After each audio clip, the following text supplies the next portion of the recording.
That's Archer in the white, 25-4 on the year, and the Liberty League champions, lifting the lid on the Southern Section playoffs by rolling out the welcome mat for Ventura St. Bonaventure.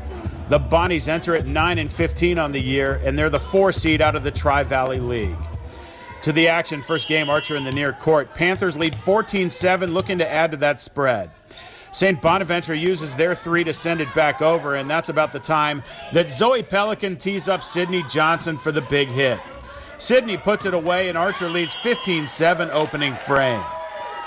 Later, Archer's Clara Gasparetti serving, and usually a service ace comes from a hard-to-handle fastball. But Clara's floater finds a spot on the floor, and Archer ups their first set lead to 20-9.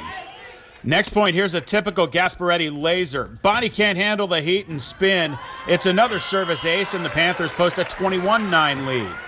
Continuing our Gasparetti service ace part of the program, Clara goes off speed again, and it finds a hole in the Bonnie side of the net. Archer leads 23-9 at this point. Next point, Clara serves into play, and Bonnie ends the long streak of points off the serve by Gasparetti. This one finds a spot between the white shirts, and it's 23-10 Archer. 24-10 home team here, and it's game point in the first. Cydney Johnson serves into play for Archer, and the Bonnies scramble to save it and send it back. That frees Archer to use their 3 productively. Zoe Pelikan tees up Rachael Boehm for the big hit, and Boehm booms the Panthers to a decisive first game win, 25-10. Second game, 23-15 Archer here. It's a good point, so let's get to the sounds of the gym.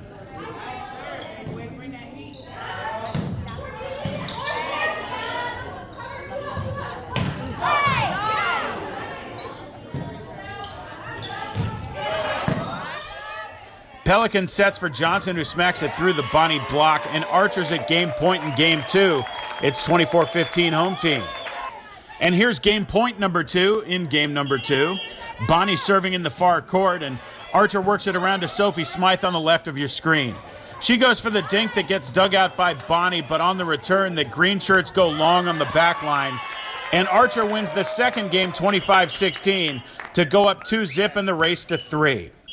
Third game now, Bonnie serving in the far court. Archer up 14-10, and this point is decided at the net. Rachael Boehm stands tall up front and gets her block on. The ball falls on the Bonnie side for the Archer point, and they lead 15-10.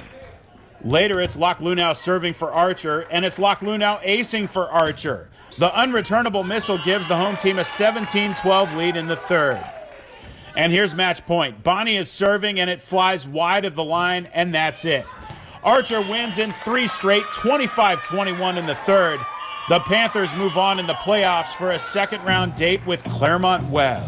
Winning this match was pretty important to us. Not only am I a senior, so I kind of knew that this would be my last game if we lost, but it really just brought us together knowing that this was one of the 5 games that we had to win, and we have 4 more to go now.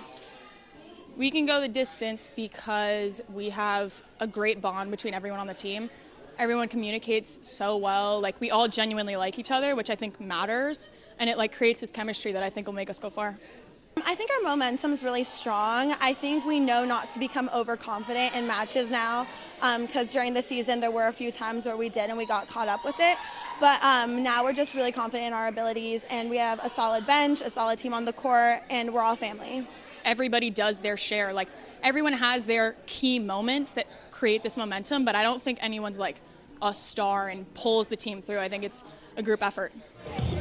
In Culver City, I'm Jake Downey reporting for MaxPreps.com.